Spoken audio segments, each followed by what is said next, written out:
오늘은 히브리서 8장 1절로 13절까지의 말씀을 가지고 예수 부활 이후를 살고 계신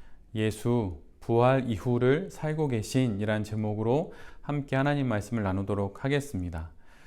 오늘 히브리서 8장은 히브리서 전체의 내용을 한 문장으로 정리해 주고 있습니다.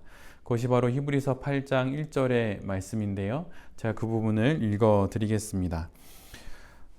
지금 우리가 하는 말의 요점은 이러한 대제사장이 우리에게 있다는 것이라. 지금 고난 가운데 있는 히브리 성도들에게 히브리서 기자가 전하려고 하는 내용의 요점을 한 문장으로 정리하자면 8장 1절의 말씀과 같다는 것이죠.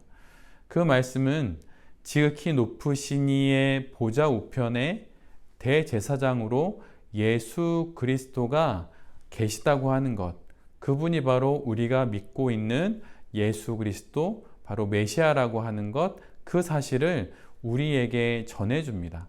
이것이 바로 히브리서의 전체의 요점이라고 하는 거예요.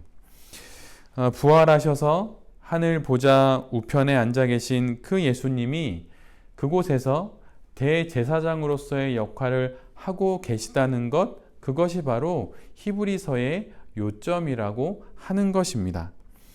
이제 예수님은 십자가에서 구원을 이루시고 이제는 하늘에 오르셔서 그 높은 보좌 하나님 곁에서 우리를 위한 대제사장의 역할을 하고 계시다는 것, 그것이 바로 히브리서가 말하고 있는 전체의 요점이라고 하는 거예요. 이 예수님, 이 땅에 계시지 않고 이 땅의 제사장들과 같지 않은 예수님이 이 땅의 제사장들과는 비교할 수 없는 더 아름다운 직분인 하늘의 대제사장의 역할을 지금도 하고 계시다고 하는 것이 바로 히브리서의 내용의 요점이라고 하는 것입니다. 이것이 히브리서의 요점이에요. 이 땅의 제사장들은 마치 모세가 장막을 지을 때 하나님의 지시를 따라 땅에 그것을 지었듯 그렇게 이 땅 위에서 제사장의 직분을 감당하게 됩니다. 그러기에 이것들은 임시적이고 또 유한할 수밖에 없는 것이죠. 제사장들과 또 그들과 맺고 있는 언약들은 모형에 지나지 않고 시뮬레이션에 지나지 않은 겁니다. 그러나 예수 그리스도는 대제사장으로서 원형으로서의 역할을 감당하시고 또한 새 언약의 중보자로서 우리 곁에 계십니다. 그 어떤 모형도 원본을 대신할 수 없듯이 지금 우리에게는 완전한 원형으로서의 대제사장이신 예수 그리스도가 곁에 있습니다. 히브리서는 예수님을 믿고 난 후 고난을 겪고 있는 히브리 성도들에게 대제사장이신 예수 그리스도가 계심을 알라고 말하고 있어요. 그리고 그분께 나아가라고 권면하고 있습니다. 그런데 지금 고난을 맞고 있는 히브리 성도들은 고난을 맞게 되니 또 시련을 맞게 되니 지금 그들이 믿었던 그 신앙이 흔들리고 있는 것이죠. 그러다 보니 혹 내가 믿고 있는 그 믿음이 혹시 구원을 받지 못할 만한 믿음은 아닌지, 혹시 충분히 회개하지 않은 것은 아닌지 생각하면서 돌아가서 다시 구원을 확인하려고 하는 그런 일들이 고난 가운데 벌어지고 있는 것입니다. 지금 히브리서의 성도들이 이처럼 구원을 받았는데 고난 중에 있는 것처럼 우리 역시 구원을 받은 이후에 우리의 삶 속에서 고난을 겪으면서 우리의 구원이 혹시 그 효력이 없는 것은 아닌지, 아니면 우리의 회개가 충분하지 못한 것은 아닌지 생각하면서 자꾸 십자가로 돌아가려고 하는 경향들이 있지요. 이에 대해서 히브리서는 십자가로 돌아가지 말고 지극히 크신 이의 보좌 우편에 계신 예수 그리스도께로 나아가라고 말하고 있습니다. 율법으로 돌아가지 말고 예수 그리스도께로 나아가라고 말하고 있는 거예요. 이를 통해서 우리가 알 수 있는 것은 구원이 결코 우리의 신앙의 목적이 될 수 없다는 것입니다. 우리의 신앙의 목적이 결코 구원이 될 수 없다는 거예요. 만약에 구원이 우리의 신앙의 목표라고 한다면 구원받은 이후 바로 그 지점에서 모든 것이 끝나야 합니다. 왜냐하면 목표를 이루었기 때문이지요. 목표를 다 이루었으니 이제 모든 것이 끝나야 하는 것입니다. 우승했으면 모든 운동 경기가 끝나듯 그렇게 말이죠. 그런데 구원을 받았는데 다시 고난이 있습니다. 우승을 했는데 다시 또 경기를 해야 하는 거예요. 여전히 우리는 어려움을 겪고 있고 또 그렇게 삶을 살아갑니다. 이런 구원받은 이후에 겪는 그 고난들을 우리가 맞이하면서 우리의 구원이 정말 얻은 것인지, 정말 구원을 받았는지 혼란이 오게 되는 것이죠. 그러나 우리가 히브리서의 이야기를 통해서 알 수 있듯이 우리가 여기서 반드시 다시 확인해야 하는 것은 구원은 신앙의 시작점이지 결코 신앙의 목표일 수는 없다고 하는 거예요. 구원을 통해 충만과 완성을 향한 장거리 여행이 시작됐다고 하는 것이죠. 그런데 우리는 고난을 만나면 다시 구원을 확인하려 들고 또 구원을 확인하기 위해서 다시 십자가로 다시 돌아가려고 합니다. 예수님은 십자가를 떠나 부활을 하셔서 십자가 이후를 살고 계신데 우리는 예수님 없는 십자가로 돌아갑니다. 그리고 거기서 다시 울지요. 마치 빈 무덤을 보고 당황했던 여인들처럼 말입니다. 히브리서는 성도들에게 고난으로 자책하거나 또 고난 때문에 자기 비하하지 말고 다시 율법으로 또는 다시 모형으로 돌아가지 말고 예수님이 계시지 않은 그 십자가로 돌아가지 말고 대제사장이신 예수 그리스도께로 향하여 나아가야 한다고 말하고 있습니다. 고난 앞에서 구원이 우리가 고난을 너무 크게 보고 또 너무 고난이 크다 보니 우리가 구원을 생각하지 못하고 오히려 구원이 현실 도피와 자기 자책의 자리가 되어버리고 맙니다. 구원은 성장의 시작점이고 또 성숙의 약속이 되어야 하는데 구원이 고난을 겪다 보니 다시 돌아가서 확인해야 하는 그런 그 첫 자리가 되는 것이죠. 구원은 신앙의 출발점이지 되돌아가야 하는 반환점이 아닙니다. 이를 잊어버리고 구원을 마치 신앙의 종착지쯤으로 여기니 고난이 당황스럽고 또 때로는 못마땅하게 여겨지는 것입니다. 우리는 출발점을 이미 지났고 이제 명예로운 영광에 이르기 위한 중간 지점을 지나고 있는 거예요. 등산을 시작하다가 산 중턱에 올라서면 뜻하지 않은 상황들을 여러 개 만나게 됩니다. 등산을 해보면 알 수 있는 일이지요. 제가 예전에 혼자 지리산 종주를 한 적이 있습니다. 그 전날까지 여러 일들을 마치고 또 휴가를 좀 내어서 지리산 종주를 청년 때 한 적이 있어요. 그런데 지리산 종주 첫날 이제 혼자 올라가면서 산 중턱쯤 올라갔을 때 그 전날 잠을 자지 못하고 일을 하다 보니 피곤해서 이렇게 바위에다 배낭을 내려놓고 이렇게 잠을 자게 되었습니다. 한두 시간쯤 잔 것 같은데 자고 일어나서 이제 다시 산 정상을 향해서 올라가야지라고 하는 생각에 일어났는데 갑자기 오른쪽 무릎이 엄청 아픈 거예요. 그때는 지금처럼 이렇게 뭐 스틱이나 이런 거 폴대나 이런 걸 들고 산행을 하는 것은 보통 일반적인 분위기는 아니었기에 저도 그냥 배낭만 메고 산을 올랐는데 자고 일어났더니 무릎이 너무 아픈 겁니다. 근데 보통 아픈 게 아니라 이렇게 제대로 걷기가 너무 어려울 정도였어요. 그런데 이미 산 중턱쯤은 올라왔고 다시 내려가자니 올라온 그 거리가 아깝고 또 이렇게 시간을 내는 것도 너무 아까워서 주변에 이렇게 둘러보다가 지팡이로 삼을 만한 이 막대기, 나무를 찾고 그거를 짚으면서 2박 3일 동안 지리산을 종주한 적이 있습니다. 산중턱에 올라서 뜻하지 않은 일을 만났는데 내려가자니 너무 아깝고 올라가자니 좀 막막했지만 이왕 들어선 산행길이니 종주를 하자라는 결심으로 이렇게 2박 3일 동안 산을 이렇게 종주한 적이 있습니다. 이와 같이 구원 이후에 들어서서 하산하지 않고 살아가야 하는 것이 우리의 현실입니다. 이것이 우리의 삶이죠.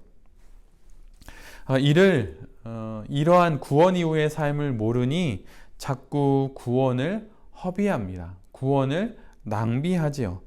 구원의 감격에 대한 무한 번복을 하게 되고 아니면 이해할 수 없으니 고난 앞에서 고난 가운데 잠수를 타기도 합니다. 구원을 뒤로 하고 앞으로 나아가야 하는데 위험이 닥치면 다시 십자가로 돌아갑니다. 구원을 다시 확인하고 그 아래에서 머물려 하지요. 구원을 통과하고 앞으로 나아가야 하는데 말입니다. 구원은 우리가 이미 얻은 구원은 우리 뒤에 있는 구원이에요. 이미 지나온 길입니다. 이제는 구원받은 그 이후를 살아야 하는 것이죠. 지금 히브리 성도들은 바로 구원 이후에 살아야 하는 그 현실 속에 있습니다. 우리 역시 그런 현실 속에 있는 것이죠. 예수님도 당신이 살아야만 했던 현실을 빼곡히 힘들지만 살아냈듯이 우리 역시 구원 이후에 살아야 하는 우리의 현실을 빼곡히 살아내야 합니다. 고난이 와도 또 시련이 와도 그 모든 것들을 우리의 신앙을 갖고 구원의 이후의 고난들을 현실들을 살아가야 하는 것이죠. 구원받았다고 바로 현실이 그 구원의 사실에 부합되는 것은 아닙니다. 내가 구원받았다고 해서 바로 그 순간에 내가 구원의 그 사실에 부합되는 것들을 삶을 살 수 있는 것이 결코 아니에요. 그 간극이 존재하기에 우리는 끊임없이 그 갈등 속에서 그 간극 속에서 갈등하게 되는 것이죠. 이 갈등을 겪고 사는 것이 구원 이후의 우리의 삶입니다. 그리고 결국 이 과정을 지나야만 구원 이후의 영광과 명예가 무엇인지를 알게 되는 것이죠. 구원 받았음에도 불구하고 고난이 우리에게 찾아올 때 우리가 어찌할 바를 모르는 것은 구원 이후에 살아가야 하는 그 삶, 구원받았다고 하는 그 사실과 구원 이후에 우리가 살아가야 하는 그 현실 속에 그 갈등이 존재한다라고 하는 것을 모르기에 또 그것을 온전히 잘 이해하지 못하기에 끊임없이 갈등하면서 다시 십자가로 돌아가는 것입니다. 여러분은 구원이 뭐라고 생각하시나요? 구원은 새로운 탄생, 새로운 출생이라고 말할 수 있어요. 즉, 구원받는다는 것은 어린아이로 다시 태어난다고 하는 거예요. 이게 곧 중생 아닙니까? 새 생명으로 우리가 태어난다고 하는 거예요. 모든 생명은 작게 태어나고 또 태어난 이후에 성장하고 또 성장한 이후에 성숙하게 됩니다. 제가 며칠 전에 봤던 책에서 이런 이야기가 있어요. 어느 날 한 7살쯤 된 아이가 할머니에게 이렇게 질문을 했다고 합니다. 할머니, 아빠도 할머니가 낳았어? 저 삼촌들도 그리고 고모들도 할머니가 낳았어? 이렇게 질문하자 할머니가 그렇다고 대답을 합니다. 그러자 아이가 할머니에게 이렇게 되물었어요. 그런데 왜 우리 엄마는 나를 이렇게 조그맣게 낳았어? 할머니는 아빠와 또 삼촌과 고모들을 30살이 넘은 다 큰 성인으로 낳았는데 왜 엄마는 자기를 7살짜리로 낳았냐고 묻는 거예요. 이 어린아이는 무엇을 잊어버린 것일까요? 그것은 아이로 태어나서 자라가야 한다는 것을 아이가 모르고 있는 것입니다. 구원받았다는 것은 바로 이런 거예요. 구원을 잘 이해하지 못하는 것이 바로 이런 모습이라고 할 수 있습니다. 구원받는다고 하는 것은 어린아이로 다시 태어나는 거예요. 그리고 태어난 이후에 성장하는 것입니다. 이 세상 그 어떤 생명도 태어남 자체가 목적인 생명은 이 세상에 없어요. 생명, 날생자와 명령을 뜻하는 명자가 합쳐진 이 생명이란, 그 태어남이란 살라는 명령을 받았다는 뜻과 같은 것입니다. 즉, 구원받아서 새 생명이 되었다는 것은 구원 이후를 살라는 명령을 받았다는 것과 같은 뜻이에요. 구원받았다는 것은 새 생명을 받았다는 뜻이며 동시에 구원 이후를 살아야 한다는 명령을 받았다는 뜻이기도 합니다. 그러기에 우리 신앙의 목적이 구원이라고 생각하는 것은 오산입니다. 우리의 신앙의 목적이 구원이 결코 아니에요. 구원은 목적이 아니라 시작이며 우리는 구원 이후를 살아야 하는 그 사명으로, 그 현실로 초대받았다고 하는 것입니다. 이를 모르니 고난을 만나면 매일 구원만 반복하지요. 다시 확인하고 또다시 확인하려 듭니다. 물론 아직 예수 그리스도를 믿지 않고 또 모르는 이들에게 있어서 구원이 그들에게는 목적일 수 있어요. 그러나 구원받은 이후에 우리에게 구원은 더 이상 목적일 수 없습니다. 구원은 시작점이죠. 우리에게는 성장하고 성숙해야 할 현실이 구원 이후에 우리에게 주어져 있습니다. 이 현실 속에 고난이 있고 기쁨이 있고 때로는 시련이 있고 때로는 환희가 있는 것이죠. 십자가 그 자체가 아니라 십자가 위에 달리신 예수 그리스도가 우리의 신앙의 목적입니다. 그리고 이제는 그 십자가를 떠나신 예수 그리스도, 지극히 높으신 이의 보좌 우편에 앉으셔서 대제사장의 역할을 하시는 그 예수 그리스도가 바로 우리 신앙의 목적입니다. 예수님은 이미 부활하셔서 십자가에 계시지 않아요. 더 이상 십자가에는 예수 그리스도가 계시지 않습니다. 그렇다면 우리도 예수님을 따라 그 다음으로 가야 하지 않겠습니까? 그런데 고난을 만나면 십자가로 돌아가 십자가에 계시지 않은 예수 그리스도를 찾습니다. 지금 예수 그리스도는 어디에 계십니까? 하늘 보좌에 대제사장의 역할을 하시며 그곳에서 우리를 위해 기도하고 계신 것이죠. 오늘이 부활절입니다. 예수님은 부활하셔서 더 좋은 언약으로 하늘 보좌에 계신데 해마다 고난주간이 되면 침울해야 하고 우울해야 하는 것 정도로 이 시간을 보내게 됩니다.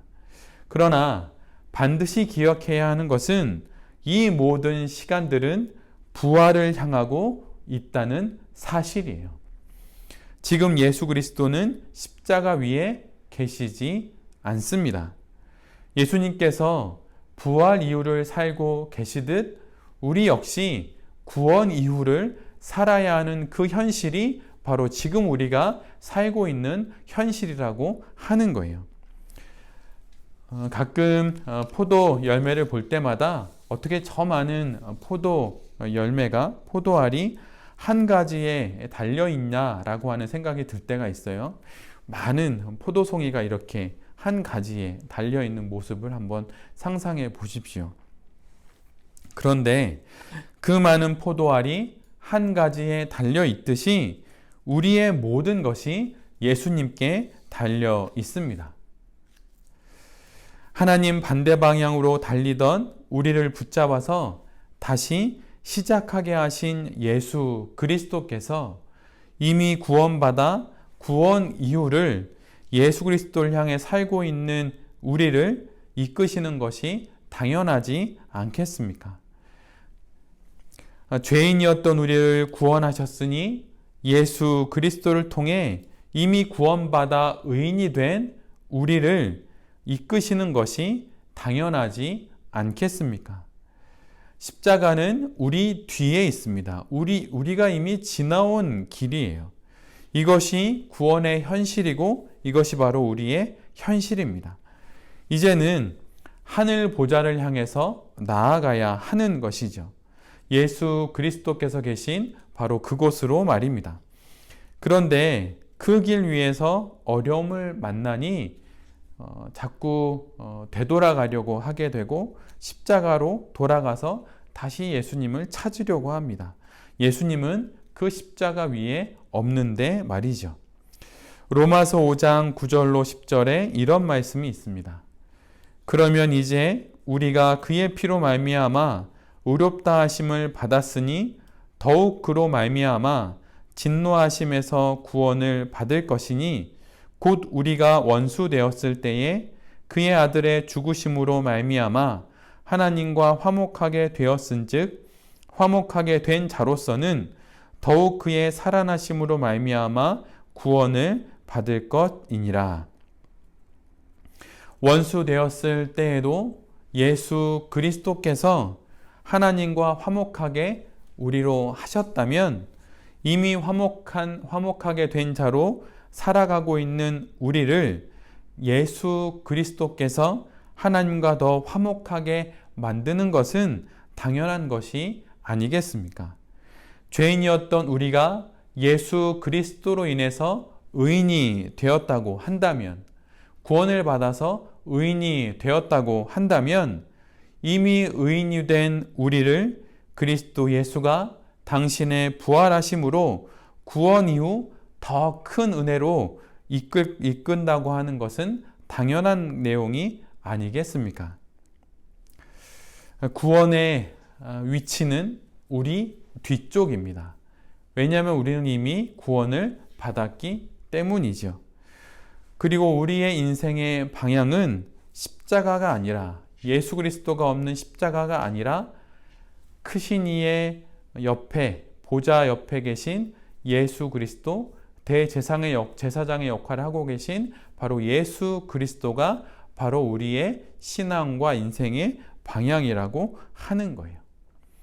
부활 이후를 살고 계신 예수 그리스도처럼 우리도 그렇게 구원 이후를 대제사장이신 예수 그리스도를 바라보며 살아갈 수 있기를 간절히 기도드립니다. 구원 이후 이미 구원을 받아서 이미 구원을 지나온 그 다음에 겪게 되는 수많은 고난과 시련 속에서 다시 돌아가 구원을 확인하려 들지 말고 이미 지극히 높으신 이의 보좌에 앉으셔서 우리를 위해 기도하시는 대제사장이신 예수 그리스도를 바라보며 부활하신 예수 그리스도를 향하여 나아가는 그 믿음의 길을 걸어가는 우리 모두가 될 수 있기를 간절히 기도드립니다. 아멘. 제가 기도하겠습니다. 주님, 구원을 받았는데 정작 구원 이후를 살지 못하고 고난을 만나면 십자가 아래로 돌아가 예수님 없는 십자가만을 붙잡습니다.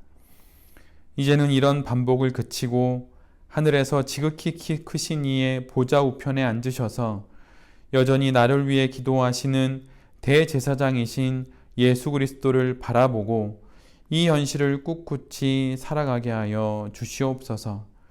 빈 무덤을 찾는 자가 아니라 하늘 보좌를 바라보며 구원 그 이유를 살아갈 수 있도록 주님 우리를 인도하여 주시옵소서.